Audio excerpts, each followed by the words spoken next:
Hi guys, I am Yashut Pandey और आज का वीडियो है Indian born American astronaut Mrs Kalpana Chawla के ऊपर है। कल्पना चावला का जन्म सन 1962 मार्च 17 को हरियाणा के करनाल डिस्ट्रिक्ट में हुआ था। उनके पेरेंट्स बनारसी लाल चावला और संजोती चावला पंजाबी हिंदू फैमिली से थे। वो लोग पाकिस्तान से भारत आए थे जब पार्टीशन हुआ था और वो अपनी सिबलिंग्स में सबसे छोटी संतान थी। और उनका बचपन से इंटरेस्ट था आसमान में उड़ने का। बचपन से अपने पिताजी के साथ लोकल फ्लाइंग क्लब में जाया करती थी और उनके पेरेंट्स ने उसकी इस इंटरेस्ट को जाहिर भी किया। पर आगे जाके जब वो बड़ी हुई तो उनके प्रोफेसर्स और उनके टीचर्स ने मना कहते इस प्रोफेशन को परस्यू मत करो, लड़कियों के लिए इस बात पे कुछ नहीं रखा है। और संजय चावला जो कल्पना चावला के भाई थे, उन्होंने कहा था कि एक ज़माना ऐसा था 1960s में जहाँ पे लड़कों को आज तक प्रेफरेंस दी जाती है, मतलब आज तक हरियाणा में सभी लोगों ने उसे डिसमोटिवेट किया, डिस्करेज किया कि तो मत करो, लेकिन वो तब भी नहीं मानी। उसने 1976 में यानी जब वो बड़ी हुई तो टैगोर बाल निकेतन स्कूल जो वहाँ है हरियाणा में, वहाँ से ग्रेजुएशन करके वो चली गई। मतलब यानी 1976 सॉरी मेरे कहने का मतलब ये है कि उन्होंने टैगोर बाल निकेतन स्कूल में उन्होंने एडमिशन लिया और ग्रेजुएट होने के बाद वो चली गई अब पंजाब इंजीनियरिंग कॉलेज, जहाँ से उन्होंने मास्टर्स की डिग्री की थी। और दयाल सिंह कॉलेज यानी पंजाब इंजीनियरिंग कॉलेज जाने से पहले वो दयाल सिंह कॉलेज गई थी। फिर वहाँ से पंजाब इंजीनियरिंग कॉलेज गई, वहाँ से बैचलर ऑफ इंजीनियरिंग की डिग्री ली। फिर मास्टर्स के लिए अमेरिका चले गए थे यूनिवर्सिटी ऑफ टेक्सास से। इन अकॉर्डिंग उसके पिताजी भी इसके एकदम अगेंस्ट थे कि बाहर पढ़ने नहीं जाना चाहिए। और अपनी फर्दर स्टडी के लिए अमेरिका गई, लेकिन और स्टडी करने के लिए वो गई यूनिवर्सिटी ऑफ कोलोराडो, जहाँ से इंजीनियरिंग की डिग्री, मास्टर्स की डिग्री और पीएचडी की डिग्री उन्होंने होल्ड की एरोनॉटिकल इंजीनियरिंग में। और अपनी लाइफ में वो बढ़ती रही। फिर जीन पियरे हैरिसन जो कि एक फ्रेंच पायलट थे, उनसे कल्पना चावला ने शादी की थी 2 दिसंबर 1983 में। नासा का एक ग्रुप है नासा स्पेस फोर्स 15, जो 1984 में उन्होंने कल्पना चावला को सिलेक्ट किया था उसके लिए मिशंस कंडक्ट करने के लिए। 19 नवंबर 1997 को कल्पना अपनी पहली फ्लाइट के लिए स्पेस में गई थी। 19 नवंबर 1987 STS-87। इसमें क्या था कि उसको एक सैटेलाइट को कंट्रोल करना था रोबोटिक आर्म्स के थ्रू। उस ज़माने में जो उसमें के साथ थे कैरन एच हेजवॉल, तो उनके साथ थे उस मिशन में। तो काम था रोबोटिक के आर्म्स का इस्तेमाल करके सैटेलाइट को कंट्रोल करने का था, उसमें से इन्फॉर्मेशन निकाल के वहाँ वापस भेजना था। लेकिन तभी क्या हुआ, कुछ खराबी आ गई थी पावर सर्ज की वजह से, जिसकी वजह से वो डैमेज हो गया और 1360 किलो का सैटेलाइट आउट ऑफ कंट्रोल जाने लगा, ऑर्बिट के बाहर जाने लगा। और कल्पना चावला उसके टीममेट्स ने ये करने की कोशिश की, किसी तरह से उन्होंने सैटेलाइट को वापस ले आए। बाद में को बताया कि शटर में उनकी कोई गलती नहीं थी, बल्कि किसी और क्रू मेंबर की थी।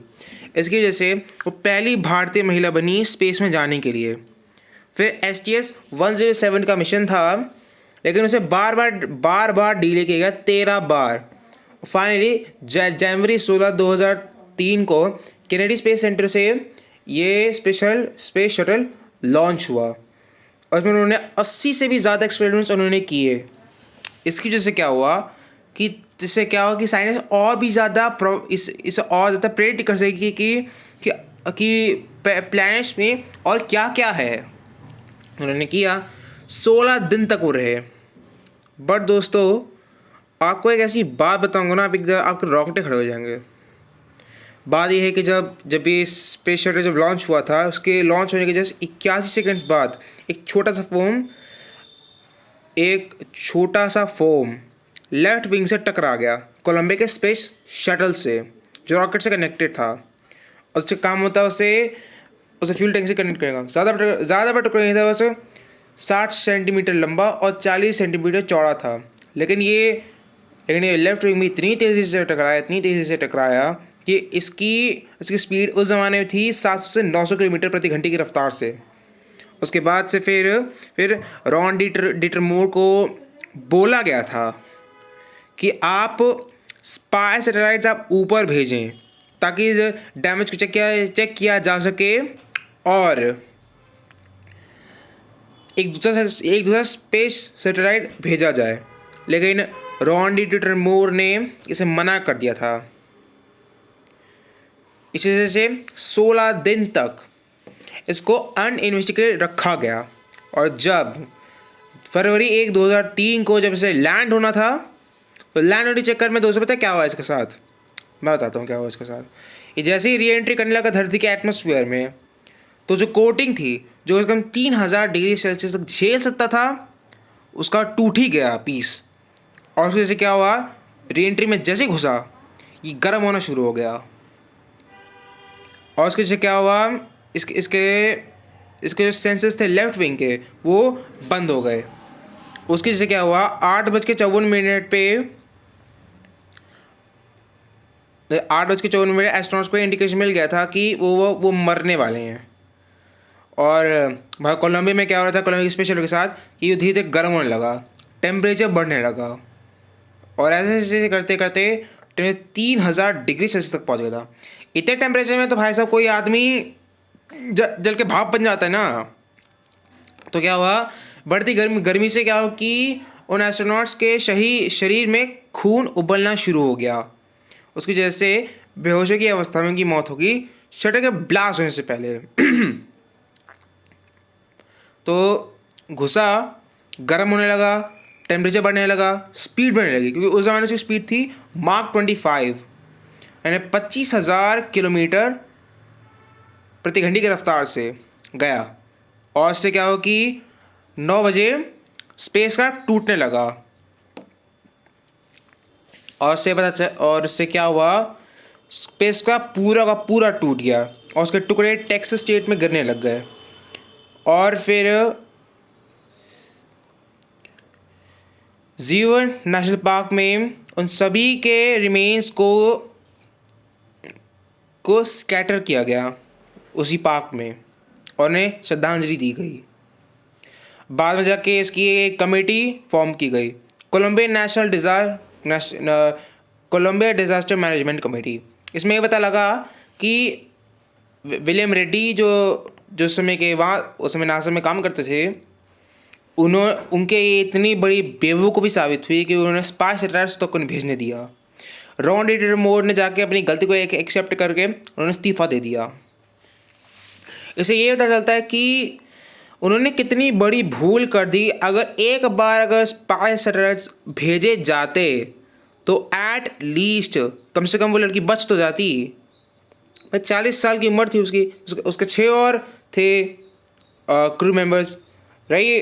उनकी उम्र यही करीब 40 से 50 के लगे 40 से 50 के एज ग्रुप के वो बीच में थे। ठीक, अब ये क्या हुआ इसमें कि नासा को अपना ये स्पेस प्रोग्राम 2.5 साल तक रोकना पड़ा, 2.5 साल तक। और उन्होंने इस बात पे एतराज़ जताया। मैं को जॉर्ज डब्ल्यू बुश की नाम जो उसका एक स्पीच था जो उसने कोलंबिया डिजास्टर के बाद में दिया था, कोलंबिया डिजास्टर के बाद जो स्पीच दी, आपको इंग्लिश सुनाता हूँ। इंग्लिश में, my fellow Americans, this news has brought greater sadness and great sadness to our country. The Columbia is lost, there are no survivors. तो ये उनकी इंग्लिश में स्पीच थी। इसके बाद फिर नासा ने ये प्रोग्राम 2011 में जाके रोक दिया। 30 ईयर्स से कंप्लीट हो चुके थे। ये 30 ईयर्स में सिर्फ 14 लोगों की जाने की थी। अगर आप पूछ रहे हो कि मैं 14 क्यों बोल रहा हूँ, तो ये मैं आपको याद दिला दूँ। एज अ सेम माल 29 जनवरी 1986 को चैलेंजर की एक स्पेस क्राफ्ट के साथ हुआ था। बात असल में ये था, जैसे ही ये अपनी स्पीड बढ़ाने लगा 2000 किलोमीटर प्रति घंटे की रफ्तार से, अचानक से क्या हो गया, इसके प्रोपेलर से फ्यूल लीक होना शुरू हो गया। और फ्यूल लीक की वजह से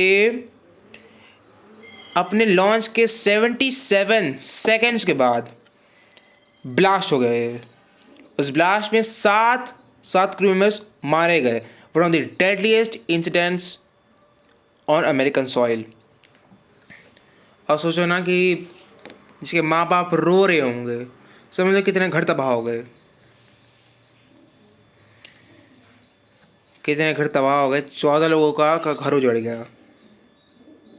उन माँ बाप के बारे में ज़रा सोचिए एक बार, क्या बीतती होगी, क्या बीतती होगी उनके ऊपर।